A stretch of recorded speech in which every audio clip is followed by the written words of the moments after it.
Hello, fellow Frontier Explorers. Blue Frontier here, and today is my review of Sonic Frontiers. As many of you know, I have completed my walkthrough series of this game. I do plan to do some more content related stuff with this game, along with other Sonic stuff in the future, but let's get right back on track. So, what do I think of Sonic Frontiers? It's a mixed bag, guys. I'm not going to sit here and just completely praise the game, even though I do think it's good.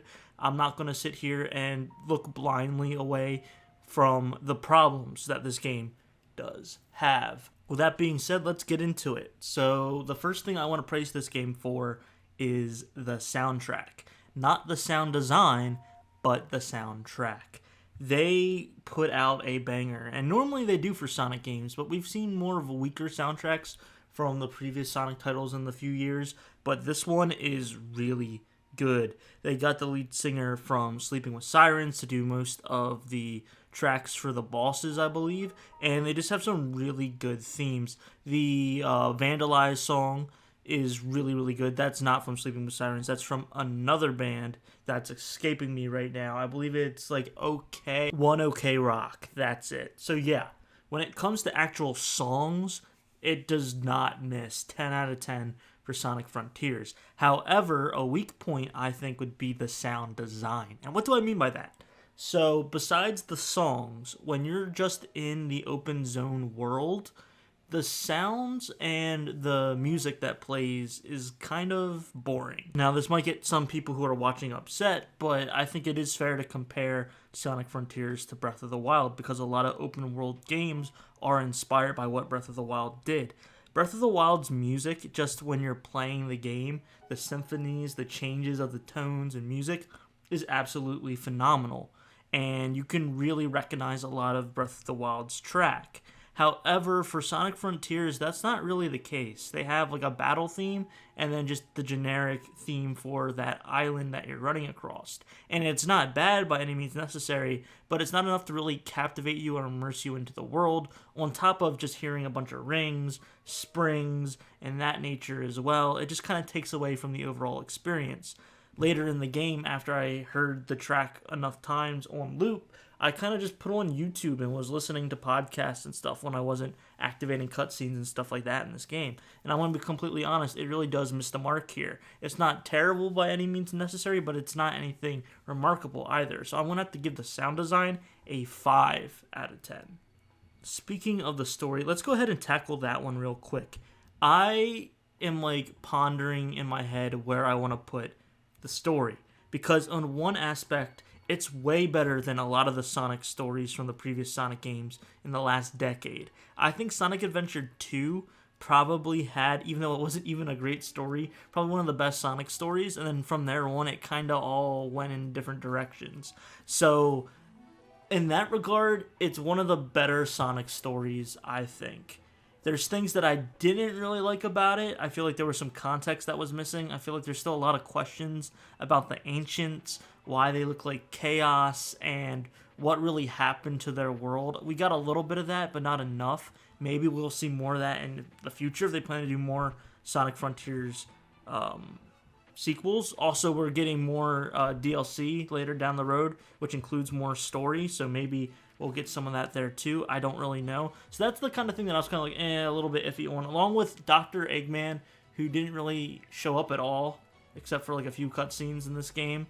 He wasn't really an antagonist at all, which was interesting. And his relationship with Sage was weird, and they tried to like emotionally pull at your heartstrings at the end, but they didn't build that relationship enough. I mean, I understand it is a Sonic game, so it's not supposed to be like Shakespearean or anything like that. But those were my critiques for the story. However, the strong parts of the story far outdo the weak parts, because they actually have character development in this game, guys. Yes, the side characters actually have character development. I mean, Sonic kind of does too, but more so Tails, Knuckles, and Amy. Each of them have their own little arc that they have and what they want to do. For example, Amy wants to go and explore the world and show people that like her love and spread her love. Knuckles wants to do stuff outside of just guarding the Master Emerald on the island. Tails wants to do adventures. I think all of these are absolutely great. Tails wants to prove that he can do things without Sonic. Like, this is amazing. And if they actually go forward with these character developments and these arcs in future Sonic games, I think that would be incredible. Or at least even in the DLC, because we're going to be playing as these characters for the DLC later down the line for Sonic Frontiers. I just think it was absolutely amazing. And because of this, I'm going to boost the story, which I was having at like a 6.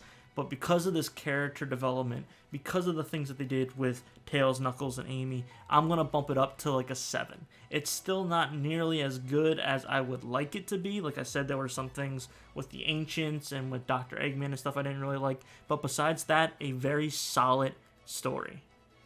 Next, I would like to tackle the gameplay. However, there's like 3 different types of gameplay for Sonic Frontiers. You have the exploration of the open zone, you have cyberspace, and then you have the combat in the open zone. And I kind of want to tackle each of these like separately and then put it all together for a score. It's really rough, guys. It's very inconsistent for all 3. Let's go ahead and start with the cyberspace levels. I think it's really cool and it's a really unique idea to have levels designed based off of Sonic's memories, so it's very familiar to the player. When I was playing the games for the first time, the cyberspace for the first time, I was getting excited because my brain was automatically remembering some levels. Like, oh, this is City Escape. Oh, this is that, because of the way they designed the levels. I think that was absolutely amazing. However, it is kind of lazy in the same right that they're not coming up with, original levels. These levels are very short, very fast, not all challenging, besides level 1-2. That's for a completely different video, but they're very fast. They're like little pieces, little segments from iconic Sonic levels, but then the designs are either Green Hill, a city, or Angel Island. And I just want to know, did they run out of time and that's what they decided to go for? Did they want it to be sort of like how I just described it, where they want the player to make that connection by playing the level, not by seeing it? Like if you saw City Escape, would you just know it's City Escape? I don't really know.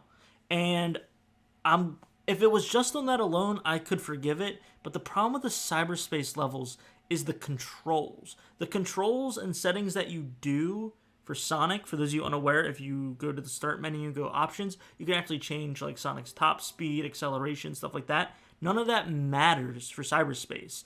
And cyberspace feels very clunky at times. If you're not pushing forward with Sonic, he doesn't really move. If you move from the camera of going like forward to sideways, but you're not changing that direction to sideways, Sonic will stop at a halt. His acceleration speed, his jump speed, his land speed, it's slippery. It's not really what I was expecting. I thought we would have been able to perfect the boost formula from Sonic Generations, but we've only gone back, I feel. So I really don't know if this was the right idea for Sonic Frontiers.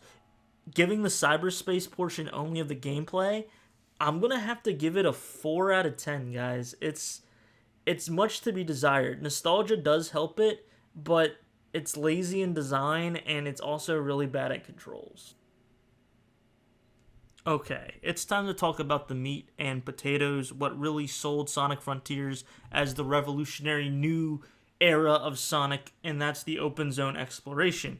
And guys, it needs work. I'm going to be completely honest with you, it does need a lot of work. I had a blast in the first act of Sonic Frontiers playing in the open world, the first 2 islands specifically. But once you get to Chaos Island, I feel like that experience just comes to a complete halt. I'm all for collecting things. I'm all for exploring things. The pop-in of the rails and stuff like that, it doesn't really bother me all too much. Trying to find the different portals to the cyberspace, it's all fine and dandy. I just cannot stand, once you get to Chaos Island, there's all these like forced segments. There's these camera forces where when you're going onto a spring, the camera will automatically shift or focus. It's a lot of sideways platforming in the open zone area. And I can get why they move the camera around to make it easier for the player, but it really doesn't make it easier. It makes it infuriating and more frustrating, especially when you're just trying to get over something and the camera is constantly fighting with you. I feel like Chaos Island was the worst culprit of this. I really had a miserable time playing this specific level or the specific open world, because also the rails would make you go a certain way and you would really have to fight and try your best to get back over to different parts of the island. It's all spaced out and you can't just go to a center point and travel around. You have to go to each individual island, each individual rail. It was a nightmare. I really had to drag my feet to get that part of the walkthrough completed, and it took me the longest as well. It's why I started uploading like hour-long walkthroughs and didn't even bother cutting out all the times I died just trying to fight the camera to get to where I need it to be. I think it has the possibility of being great. It's just not all there yet, if that makes any sense. Some other minor things that I just wanted to jump in on top of the open zone is like the collections. You have to collect like emblems to talk to characters, which is fine. Coco to upgrade Sonic and stuff like that. When you do fishing with Big, you can just purchase these items, and I can't decide whether or not this is a good or bad thing, because it makes the process a lot less tedious if you can just purchase a bunch. But I don't know. You guys let me know down in the comments. I'm kind of indifferent about it. I think it's fine, but at the same time, I can see why some people would have issues with it because it kind of is too easy. I don't know. So yeah, for the open world portion of the gameplay, I'm going to have to give it a 5 out of 10, guys. Like I said, I had a blast on the first 2 islands. If I could just rate the first 2 islands, it would be a solid 8 out of 10. But I have to do the whole game, and it just starts crumbling the further you go on. So yeah, it's definitely an average experience, 5 out of 10. Last for the gameplay, we have the combat in the open zones and the bosses. Combat's nice. I think they did a good job of making Sonic seem a little bit more versatile. He has a lot more things than just the homing attack, which I think is really cool. I don't think there's a lot, though, like the skill tree and stuff. When I was redoing a file, I did a file later on after I completed the walkthrough, I leveled up the tree almost more than halfway within like an hour, 2 hours. And I think that's problematic. I feel like either the tree needs to be bigger or you need to make it harder to get some of these abilities. And some of these abilities are really powerful too, which I think is great for late game bosses and fights. But for the early stuff, you just mow through the enemies, and Sonic is basically like a glass cannon. So I don't really know for this one. I like the combat. It is still clunky at times. There are certain boss battles that just feel weird because of the camera and stuff like that. But for the most part, they did a decent job. The Titan fights are amazing. I love the fact that you go supersonic in order to fight the Titans. And then when you're playing supersonic, it's just crazy awesome. So yeah, I'm going to give the combat in Sonic Frontiers a 7 out of 10. So with all these scores separately for the gameplay, I'm going to give the gameplay for Sonic Frontiers a 6 out of 10. So it's above average, but it's not great. It's not terrible. It's just okay. But for a Sonic game, that's like a 7 or 8, unfortunately, I have to say, because the standard for Sonic games is so low these days. But yeah, when it comes to just in general, it is a 6 out of 10. The last thing I want to talk about is the overall design of Sonic Frontiers. I think it's nice to have a little bit of a contrast of these bright animal characters and that more like gray and dull universe. But I don't really like the models for Sonic, Knuckles, Tails, and Amy. I don't know. There's something that just seems a little bit off about them. I think they need to do something more. I'm not saying they need to redo the design to a Sonic Boom level, but I think it would be nice to have Sonic Frontier version of renders and models of these characters, and not something ripped over from, like, I don't know, what was the last game, even Sonic Forces? I honestly think some of these models are from Sonic Forces, to be quite honest with you.